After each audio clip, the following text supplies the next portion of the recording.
Start. Okay. Good evening, everybody, and welcome to the budget meeting for 2024. I'd like to acknowledge the traditional owners on the land in which we meet this evening and pay my respects to their elders and to the elders of any other communities that may be with us this evening. Thank you. Councillors, this is a hybrid meeting.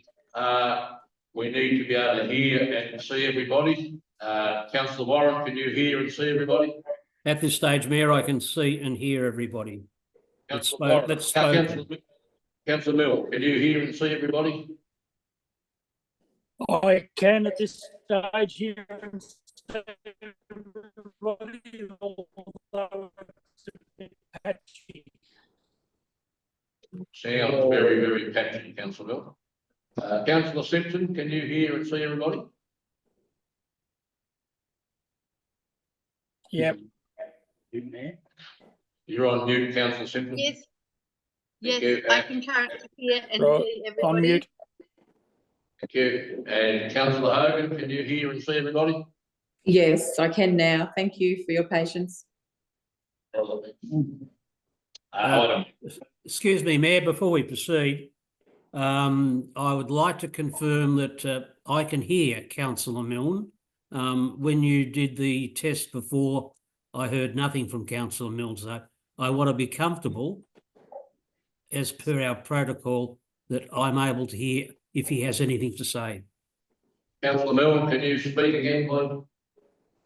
Yes, I can. I can now hear everybody, and will shift if I have to maintain connection. Thank you. Thank you, Mayor. Item 2, receipt of apologies. I don't have any. Item 3, declarations of conflict of interest. Mayor, sorry, I've just interrupted you there. Councillor Stewart is an apology seated. So I have received an apology. Councillor Stewart is now an apology. In accordance with section 132 of the Local Government Act of 2020, councillors who have a conflict of interest in respect of a matter being considered at this meeting must A, disclose the conflict of interest in the manner required by the Council's Governance Rules 2020, and A, exclude themselves from decision-making process in relation to that matter, including any discussion or vote on the matter at any council meeting or delegated committee, and any action in relation to this matter. Declarations must occur immediately before the matter is considered or discussed. Councillor, do you have any conflict of interest tonight? Not that I'm aware of. No. Thank you. Item 4 is the items of business. 4.1 is the annual budget 2024-2025, and before Ms. Allen presents this, I would just like to say that well done, tough job. You've come into it at a late stage. We've been short on staff, but we've got through it. It's a solid budget. We don't have any debt. We don't have any borrowing, which is good. We've got a strong financial footing. So congratulations to you and your team, and well done. Thank you. Thank you, Mayor, and through you, councillors presented with the 2024-25 annual budget for adoption. The 24-25 annual budget has been developed and is reflective of Council's priorities as outlined in Council's long-term community vision and Council Plan 21-25. The annual budget continues to deliver services and capital works to the community within the 2.75% rate cap as set by the state government. The annual budget proposes an operating surplus of 2.033 million and an underlying deficit of 5.4 million. Since the proposed budget, Council has been advised of minor increases in the valuations attributable to commercial and industrial properties as per the table provided within the report. In addition, as detailed within the report, I note the amendments have been made to the resulting budget presented this evening.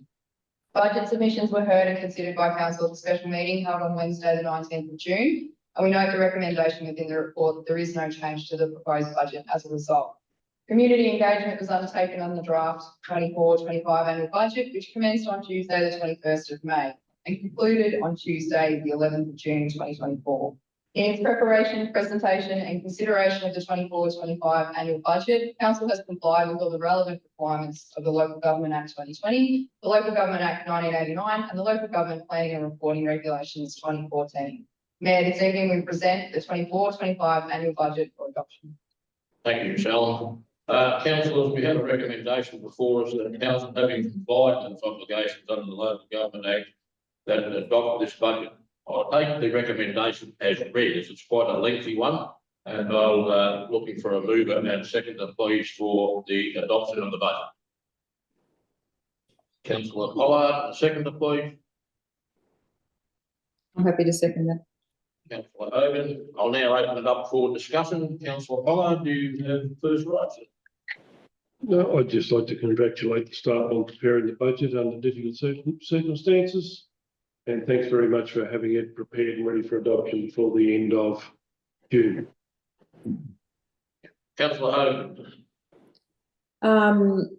I think it should be noted within the discussion that the farming sector, as usual, is carrying quite the rate burden, even though it is at a reduced percentage compared to the commercial and residential sectors. But due to the substantial increase in the valuation of most farming properties within the Shire, particularly in the northern part of the Shire, there is quite a big increase in a number of the rating properties in that area, which is going to hit a lot of people hard, and I think we need to acknowledge that. But that is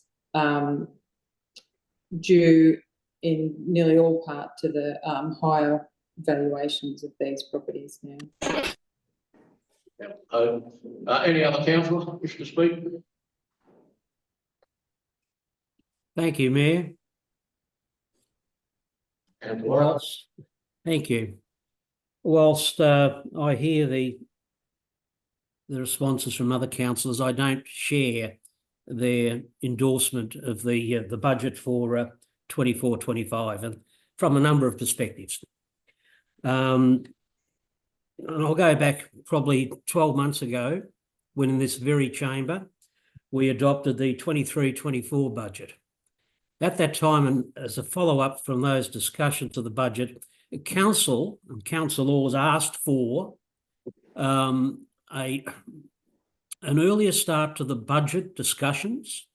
They asked for and looked for different ways to engage the community in developing the budget, and looked for greater input from the councillors themselves in developing this budget. Sadly, I can report that none of that occurred. And I'll go back, and it's on the record that basically at the audit and risk meeting in February, a budget timetable was presented, and at that stage it was well behind where it should be. It has not improved one iota from that date forward. If we go back to some of the things that I said last year, I was not comfortable with the fact that the budget had all the boxes ticked. I was derided and laughed at that the budget wasn't going to meet expectations. I point out the fact that that budget was going to deliver on the forward estimates a $6.6 million surplus. Fast forward just 12 months or so, we're now looking at a surplus of well under $1 million. If we look at the contents of that budget that was delivered then, we saw that the council would, and this is what is in the budget documents, the council would develop an aquatic strategy. I don't see any aquatic strategy developed in the last 12 months. Complete, and I mean complete, the Wycheproof Wetlands project. I think we're out to 10 of 4 other elements of that project. Complete the Donald Streetscape project. As far as I know, that's still going on. We were going to develop and adopt a positive ageing strategy. We were going to develop a reconciliation plan. We were going to complete a library services review. We were going to finalise the Silo Art Activation project. We were going to implement an economic development and tourism strategy. we were going to finalise, and I say finalise, the feasibility study into the Birchip Civic and Community Hub. And basically, they were some of the key deliverables which were in the budget under different headings. If I fast forward to 2020, 24-25, in this budget, we're saying, we're going to develop and adopt the Bull Oak Shire Council positive ageing strategy. We're going to develop and implement a reconciliation plan. We're going to undertake a library services review, including public consultation with the broader community, and develop an economic tourism strategy. Seems to me that we're repeating ourselves a bit like some of the old repeats on TV.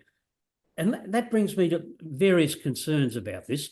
At the Colgoa briefing, we had a fairly in-depth discussion about where the budget was.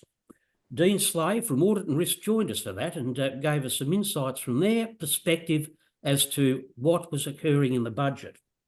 I asked if we could have their thoughts given to the councillors so that we could consider what Audit and Risk were going to see as the budget. Management resisted that until the monitor stepped in and advised that, well, yes, councillors should be given that. To date, that advice has not been received by any councillor, and certainly not by this councillor. We're being asked to make decisions about the financial future of the Shire, and I noticed the monitor sitting there, and one of the terms of reference that he is sitting there is to look at the sustainability of the Bull Oak Shire. If this is not an element of that sustainability, I don't know what is. Councillor Warren, that's 3 minutes. Thank you. I'll wrap it up very quickly. I think that this is an affront to the ratepayers of the Bull Oak Shire, and that we should be ashamed of adopting this budget. Thank you, Mayor. Councillor Simpson, Councillor Milne, would you like to speak?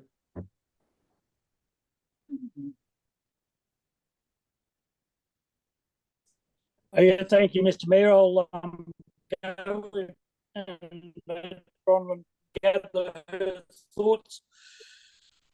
I guess from my point of view, I acknowledge the amount of work that has gone into to preparing this budget, and also the fact that while I am probably near sick of the flood and other stuff that's got in our way, it's been a very genuine reason as to why some of our stuff has been delayed, and coupled that with resignations and some low staff numbers in critical areas. So I'm prepared to acknowledge that as been a good and true fact of why some of these things haven't been achieved.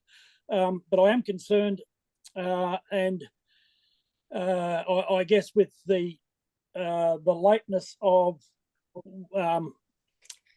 what was the budget process. I know we attempted to start out early and things got sidetracked, hijacked. I guess my concern is that, and Councillor Warren's touched on, but I'm just concerned that some of our projects are running now over 2 and 3 years, and I know that's not all the Shire's fault and not all the staff's fault. It's contractors and other things. So there are a number of reasons why I guess I'm disappointed in the outcome of the last year's budget, but certainly this year's budget. I mean, my concern is that some of the questions that were asked to be followed up, I still haven't got answers on, and I'm happy to take them offline at some stage and follow them up for information going forward. But I guess the one disappointing thing out of a budget that has so many positives